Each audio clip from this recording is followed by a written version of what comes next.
She didn't knock to be rescued, just to survive the storm. Coat frozen, eyes hollow, 3 children at her side. She asked for one night. He gave her fire, and silence that didn't demand her story. But as the snow fell and the quiet deepened, something unfamiliar took root between them. Not romance, not safety, but the start of a home built from grace, not pity. If you've ever believed healing can begin in the smallest kindness, this story will stay with you. Before we begin, if stories from the Old West filled with quiet strength and unexpected love speak to your heart, consider subscribing. Your support helps us keep these frontier tales alive, and we're truly grateful to have you with us. Now let's begin. The wind didn't howl that night, it whispered, low, steady, sorrowful, like a memory long buried but still breathing beneath the snow. It swept across the pines with the hush of reverence, brushing against the cabin like a question waiting to be answered. The forest had gone still, as if the trees themselves were holding breath. Inside, Sam Morgan sat in the glow of a reluctant fire, sharpening the edge of a whittling knife, his broad hands moving with the rhythm of a man carving time more than wood. The figure in his lap wasn't meant to become anything, just a lump of pine softened by calloused fingers and long hours without words. A man didn't need purpose to shape something with his hands. Sometimes he just needed silence. The fire crackled, but its heat barely touched him. He lived in a deeper cold, the kind that settled in the ribs and refused to melt. The kind born not of winter but of loss. Abigail had been gone 4 winters now, long enough for the garden to vanish beneath weeds, long enough for the bees to stop returning, long enough for Sam to forget the sound of her laughter, but still remember the way her hand rested on his forearm when she passed the coffee pot. That's the cruelty of grief. It doesn't take everything at once. It erodes, slowly, quietly, until you don't notice you've stopped talking to the wind or checking if the tulips came back. He hadn't spoken to another soul in over a month. He didn't keep track, didn't see the point. The townsfolk had learned to let him be. A few still waved from wagons on the ridge, but no one stopped by. Not anymore. Not since the last of the chickens wandered off and the shutters stayed drawn through spring. Sam preferred it that way. The world had narrowed to a single room, a small fire, and the sound of a knife scraping against wood. Outside, the storm pressed down, the snow falling not in flurries but in slow, deliberate sheets. It gathered on the porch rail, clung to the eaves, muffled the sounds of the world. Sam stirred the fire with the iron poker, then leaned back in his chair, letting the old timber creak beneath him. He closed his eyes, not to sleep, just to let the quiet expand. Then, 3 knocks. Not loud, not frantic, but firm, intentional. Sam's eyes opened. He didn't move at first. Thought maybe the wind had found a new trick. But then again, 3 knocks. A pause. And again. The kind of knock that asked for more than shelter. He rose, slow and careful, pulling his coat from the nail by the door. The handle was cold beneath his fingers. When he opened it, the storm surged in, and with it, something else. A woman, drenched, her shawl stiff with snow, hair pulled back tight, though strands clung to her cheeks. Her eyes were hollow but steady. Behind her, 3 children huddled close, their boots caked in frost, their shoulders small and still. She didn't beg. "My name's Rachel," she said, voice low but unshaken. "We don't need much, just a roof tonight, please." Sam looked at her, then at the children, then at the black sky behind them. He stepped aside, and the storm closed the door behind them. The door shut with a thud that echoed through the cabin like a held breath being released. For a moment no one moved. Snow melted in rivulets from their coats, pooling on the floorboards. The children stood close to their mother, their small hands clutching the worn fabric of her dress. Sam didn't speak. He didn't ask questions. He simply turned, added a log to the fire and stoked it until the flames stretched higher, taller, warmer, hungrier for company. The light flickered across the walls, touching the edges of long-forgotten things. An empty rocking chair, a cracked teacup, a quilt folded tight and set aside like a memory no one wanted to unfold. Rachel helped the children out of their coats, her movements calm and practiced. Each child was quiet, not out of fear but out of habit, the kind of quiet that comes from long miles and uncertain destinations. The oldest, a girl around 10, had sharp eyes that missed nothing. She guided her younger siblings toward the hearth with the air of someone who'd grown up too fast. The boy, maybe 7, stared at Sam with cautious curiosity, like he'd seen enough men to know not all were safe. The youngest, a little girl no older than 4, clutched a stuffed scrap of fabric that might once have been a rabbit. She didn't let go, even as her hands thawed red from the cold. Sam pointed to a wooden bench beside the stove. "It's warm there," he said, his voice rough from disuse. Rachel gave a single nod and led them over. She didn't ask for food, didn't ask for anything, but Sam pulled down a tin of beans and set a pot to boil anyway. The silence between them wasn't hostile. It was heavy with understanding. In another life they might have talked. In this one, gestures spoke better than words. He caught her watching him as he worked.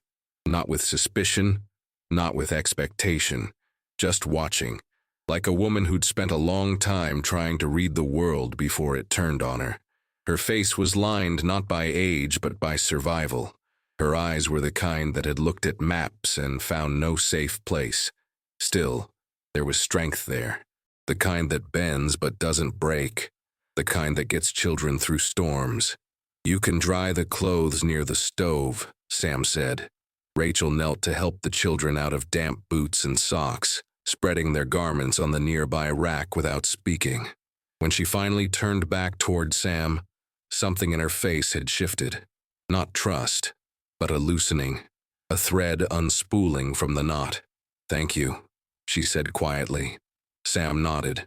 It was the kind of thank you that didn't need a reply. He didn't offer comfort. He offered space, warmth, and a fire that didn't ask for stories. And in that silence, something old began to stir.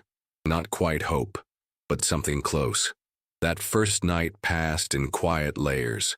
The kind of quiet that didn't press or pry, but simply held. After the beans were eaten, 3 bowls for the children, 2 for the adults, and silence in place of dessert. Rachel tucked the children into the old bed in the corner. Sam hadn't touched that bed since Abigail. The quilt still smelled faintly of cedar and something softer, but he'd stripped the sheets before they arrived, a gesture he hadn't considered until he saw the girl's head rest against the pillow like she belonged there. The boy fell asleep quickly, curled in tight like a pup by the fire. The youngest, after clutching her rabbit against her cheek, let out one long sigh and gave herself to sleep without resistance. Rachel didn't sleep, not at first. She sat in the rocker, arms wrapped around herself, eyes half-lidded but wide awake. Sam noticed without looking straight at her. He was a man who'd learned to read things sideways, shadows on the wall, the smell of a coming storm, the shift in a woman's breath when she wasn't ready to speak. He let her have the silence but left a wool blanket folded over the chair beside her before turning in. He didn't say goodnight. In the morning, the storm had softened. Still cold, but gentler now. The kind of snow that clung to windows like lace and made the trees shimmer under its weight. Sam rose early, as he always did, and found Rachel already near the stove, coaxing the flame to life. Her sleeves were rolled, and her face had the look of someone who'd never allowed herself the luxury of rest. But she moved with purpose, not panic, the kind of purpose a mother builds from necessity. "I hope it's all right," she said. "The little one's coughing. I'm boiling water for her chest." Sam nodded. "There's sage in the cupboard, pine tar too. Used to use it when Abigail got sick." The name hung in the air between them, not heavy but tender. Rachel didn't ask who Abigail was. She just nodded and found the sage. The rhythm of the cabin began to shift. Chores were done without instruction. Rachel swept the floor, patched a tear in the boy's coat, and scrubbed the pan until it shone. Sam split wood with quiet focus, and by afternoon, found himself carving a small horse from a leftover block of pine. He didn't plan to hand it over, but the boy saw it, said nothing, just watched. By dusk, Rachel sat on the steps, her arms wrapped around her knees, her breath curling in the air. Sam passed her a mug of weak coffee. "You planning to stay long?" he asked, not unkindly. She looked out over the trees. "I don't plan much anymore. Just try to keep us moving forward." And for the first time, Sam thought maybe forward wasn't always a way. Days passed, then a week. The snow stayed, but the silence changed. It was no longer the silence of grief. It had become something softer, a kind of hush that held space for healing. The children began to fill the cabin with the small sounds Sam hadn't known he missed. The scraping of boots by the door, the giggle that slipped out when the youngest dropped a spoon, the rustle of blankets in the early morning light. These weren't disruptions. They were signs of life, signs that the house was becoming something other than a reliquary for what had been lost. Rachel moved through the space like she'd always belonged. She didn't impose, didn't rearrange, but she found use for what had gone untouched. She mended the curtains that had long since lost their hems. She found the dented tin kettle in the bottom cabinet and made tea with dried leaves she carried in a cloth pouch. She asked no favors but accepted kindness without apology. There was a strength in her stillness, the kind forged not in loud survival, but in quiet persistence. Sam watched her, not with longing, but with recognition, like seeing the shape of your own shadow beside someone else's. In the evenings he carved, first a horse, then a bird, then a cradle, though he didn't tell anyone what it was meant to be, just said it was practice. Rachel never asked, but sometimes she lingered a little longer by the table as he worked, her fingers trailing over the smooth edge of the wood, her eyes resting on it like she knew exactly what he was making. The children, too, had begun to soften. The boy, Eli, followed Sam outside one morning without a word, just stood by as Sam chopped wood, his small breath puffing in clouds. Sam handed him a smaller log and showed him how to stack it right. No instructions, just example. And by sunset, Eli had built a neat pile by the shed. The girl, Miriam, braided strips of leftover fabric and tied them around the bedposts, said it made them look less lonely. The youngest, Ruthie, had taken to curling up in Sam's old armchair with her rabbit and a crust of bread, staring into the fire like she was remembering something too young to be remembered. Rachel noticed it all, not with pride, but with quiet relief, like the strain in her shoulders had loosened just slightly, knowing they were safe, for now. That night, after the children were asleep, Rachel stood by the window, arms crossed, watching the snow. "You've been kind," she said. Sam didn't respond right away. He was oiling the blade of his knife slow and deliberate.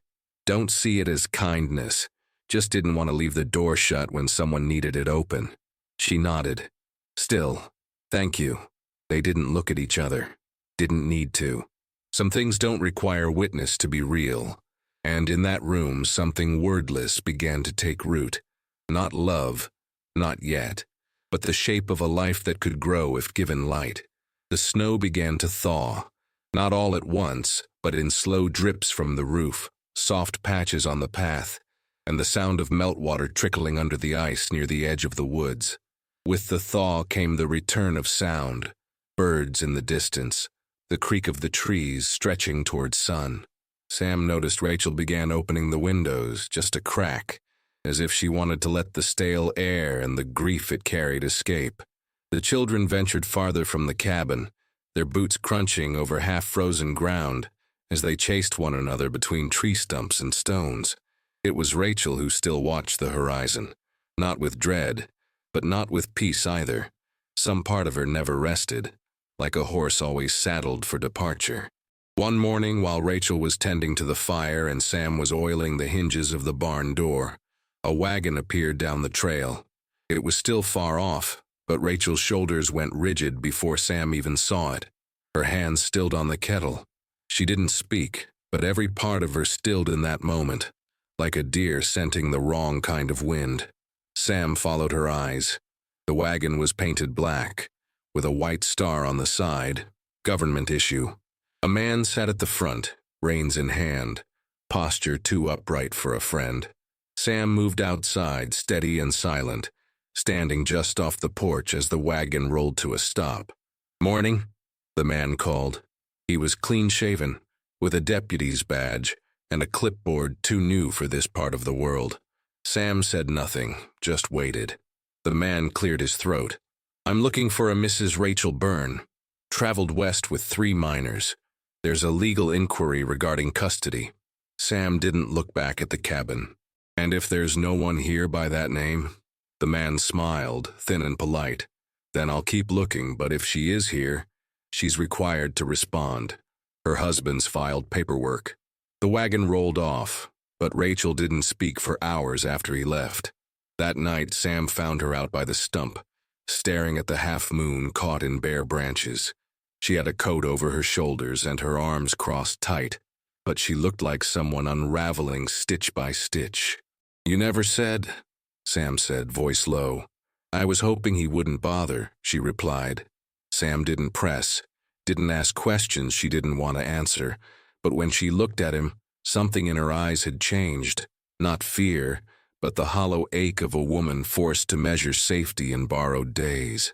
"I can leave," she said, "before it gets worse for you." Sam stepped closer, hands still at his sides. "You're not trouble," he said, "and you're not alone." She didn't cry, but something in her finally bent, just enough to lean, just enough to believe that maybe, just maybe, someone meant it. The letter came 5 days later, wrapped in oilskin and sealed with a county stamp. Sam brought it in with the morning woodpile, set it on the table without a word, and stepped back. Rachel stared at it like it was a coiled snake. She didn't touch it, didn't open it until the children were outside and the kettle was boiling. Her fingers trembled only slightly as she broke the seal. She read it once, then again, and then she folded it shut with a care that bordered on reverence, like she didn't want to give it the satisfaction of being torn. "He wants the children," she said flatly. "Claims I'm unfit, that I abandoned him without cause, that I've poisoned their minds." Sam didn't answer. He waited. Rachel's jaw set like stone. He never raised a hand to them, just to me, and only when I spoke too loud, or moved too slow, or breathed wrong. He says he has the law on his side now. Sam moved to the stove, poured her a cup of coffee, placed it gently in front of her. "Law don't always know the truth. I know." Her voice cracked. "But it don't have to. It just has to sound like it does." That day, Sam rode into town. He didn't ask permission, didn't explain himself, just saddled the mare and left after breakfast. Rachel watched him go from the window, arms wrapped tight around Ruthie, who was half asleep on her shoulder. Eli stood on the porch, one hand resting on the frame, as if to anchor the house in place. Sam returned at dusk. His coat was wet with sleet, and a dusting of snow clung to the brim of his hat, but his eyes were clear, focused, alive in a way Rachel hadn't seen before. "There's a lawyer," he said. "Name's Fletcher. Used to be a circuit judge before his wife took ill. He don't charge much. He's agreed to help. Says the law can be made to listen if you've got enough truth to speak." Rachel blinked, stunned. You did that?" "I did." "Why?" He didn't hesitate. "Because they're not his to take, and you're not his to hurt."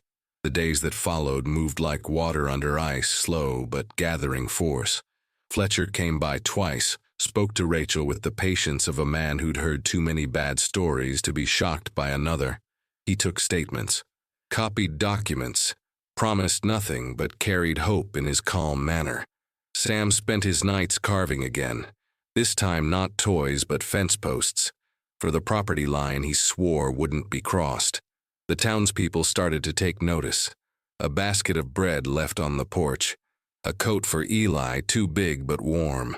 A woman from church brought a tin of salve for Ruthie's cough.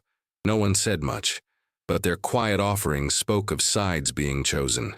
and for the first time Rachel didn't feel like a guest. She felt like someone with ground to stand on. The court date arrived beneath a sky the color of worn tin, the kind of sky that promised neither storm nor sun, only stillness. Rachel dressed the children in their best, patched clothes brushed clean, boots scrubbed, hair combed straight. She wore a dark blue dress that had once belonged to her sister, the hem freshly stitched by her own hand. Her face held no makeup, no frills, just the unshakable dignity of a woman prepared to stand alone, but hoping she wouldn't have to. They rode into town together. Sam drove the wagon, jaw tight, coat buttoned all the way to his throat.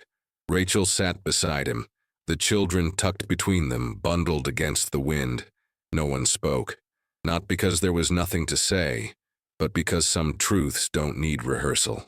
They're carried in the way you hold your spine, the way your fingers graze someone else's hand just once before stepping inside the fire. The courtroom was small, just a square building with faded paint and wooden benches that creaked with memory. Randall Byrne was already there, trim coat, polished boots, and that sharp, empty smile he'd always worn when he thought charm would excuse cruelty. He didn't look at the children, not once. His eyes went to Rachel, then Sam, then back to the judge, as if measuring what kind of man would dare stand beside what he still considered his. Fletcher spoke first, calm, measured. He laid out the days Rachel had traveled alone, the letters she'd written to no reply, the bruises never photographed, the silence that followed every question of, "Why did you stay?" Rachel didn't cry. She spoke when asked, clear, steady. Even when her voice shook, it didn't falter. She told the court what had been done, not with venom, but with the cool clarity of someone who had survived, and now refused to pretend otherwise. Randall stood to rebut. He smirked, called her dramatic, claimed Sam had clouded her judgment, called the cabin a den of impropriety. When he spoke of the children, he referred to them as leverage, not lives. When Eli reached for Rachel's hand, she squeezed his fingers once, tight. Sam stood only when asked. "Why are you involved in this?" the judge asked. Sam looked at Rachel, then the children, then the floor. When he spoke, his voice was low and unshaken. "Because they were cold and I had fire. Because they were hungry and I had food. Because she knocked and I opened the door. That's all." But after a while it stopped being charity. They became mine. Not by blood, but by every choice since. The judge sat back. The room held still. That was the moment the tide turned. Not because Sam was eloquent, but because, for the first time, someone had spoken plainly and without condition about what family really was. And it silenced even Randall. The ruling came with the hush of falling snow. Quiet, steady, irrevocable. The judge didn't raise his voice. He didn't pound the gavel with drama. He simply looked at Rachel, then at Randall, and spoke with the even tone of a man who understood that justice, when it finally comes, does not need to shout. Custody remained with Rachel, sole, uncontested. "This court sees no fitness in a man who cannot see the humanity of his own children," he said, "nor any reason to remove them from the safety and care they've found." And just like that, it was done. Years of fear unraveled in a single paragraph read aloud in a room full of strangers. Randall stood, stunned but smirking, as if the outcome were a temporary inconvenience, not a final answer. He didn't speak to Rachel. He didn't look at the children. He turned on his heel and walked out, boots loud against the floor, ego echoing long after the door shut behind him. Rachel stood still for a long moment. Her arms hung at her sides, hands open, unsure of what to do now that they didn't have to defend themselves. Eli pulled at her sleeve gently, and she looked down. "Can we go home now?" he asked. She didn't speak. She just knelt and wrapped all three of them in her arms, burying her face in their hair, her breath shaky but her back straight. They rode back in silence again, but it was a different kind of quiet now. Not heavy, not bracing, just peaceful. the kind of stillness that comes when the air clears after a long storm. Sam's hands held steady on the reins, but his eyes kept drifting sideways to her, to the woman who had walked into his cabin as a stranger, and now sat beside him like the missing weight in a once uneven world. When they reached the cabin, Ruthie was asleep on Rachel's lap, her thumb still in her mouth, her rabbit tucked beneath her chin. Eli carried Miriam on his back, though she was nearly too big now. Sam opened the door. The fire inside had burned low but steady, just like the rest of them. Later that night, when the children had gone to sleep, Rachel stood at the edge of the porch. The moon cast a pale blue light over the snow that remained, making the world look both distant and near, as if time itself had paused. Sam joined her, arms folded, shoulder brushing hers. "I never expected to stay," she said. "I never expected to want anyone to," he replied. She turned toward him, searching his face not for answers but for truth. "I don't need rescuing," she said. "I know," he replied. "I'm just glad to walk beside you." She didn't smile, but she didn't walk away. And in the language of two people who had lived through silence, that was more than enough. Spring came quietly. It didn't burst through the ground or call attention to itself. It arrived in small ways, soft green shoots curling through the thawing soil, a single robin's call before dawn, the sound of meltwater slipping free from the roof like a sigh. The cabin no longer felt like a place waiting for the past to return. It breathed now, lived. Laughter echoed off the rafters in the early mornings, and the door stayed open longer into the evenings. Sam found himself rising before the sun, not out of routine, but because he wanted to, because there were things to build, soil to turn, little boots to tie. Rachel planted a garden. She dug the rows herself, sleeves rolled, sweat on her brow. Miriam helped scatter the seeds. Ruthie carried the watering can, spilling half its contents before she reached the plants. Eli drove stakes into the ground like a man twice his age, proud of his strength, eager to be useful. Sam watched from the porch, a cup of coffee in his hand, the sun catching the silver in his beard. The garden grew row by row, not just with vegetables, but with promise. Inside the cabin, the cradle Sam had once carved sat near the hearth, empty, but not lonely. Rachel kept a folded quilt inside it now, stitched from pieces of all their lives, her old shawl, one of Eli's shirts, a strip of Abigail's apron found in a drawer she'd never opened before. She hadn't asked Sam's permission. She hadn't needed to. When he saw it, he'd simply placed his hand on hers and nodded. They weren't lovers, not in the way the world liked to name things.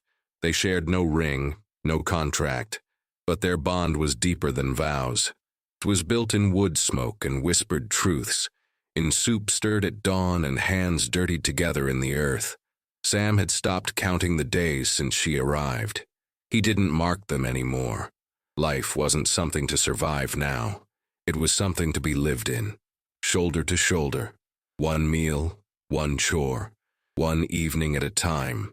One afternoon, Rachel sat on the steps, wiping her hands clean on her skirt, and said, almost to herself, "I used to think love meant being chosen first." Sam looked up from the rail he was mending. And now? She looked toward the children playing by the creek, their laughter bouncing through the trees. "Now I think it means choosing someone again. Every morning, even when it's hard." Sam nodded. "Then we've got the right kind." She reached for his hand, not to hold it, but just to touch, palm to palm like an anchor. And so they lived, not in fairy tale, but in soil and sweat, and silence made sacred. Because in the West, where winters are long and mercy is rare, sometimes salvation doesn't arrive in thunder or flame. Sometimes it knocks quietly at your door, and you open it.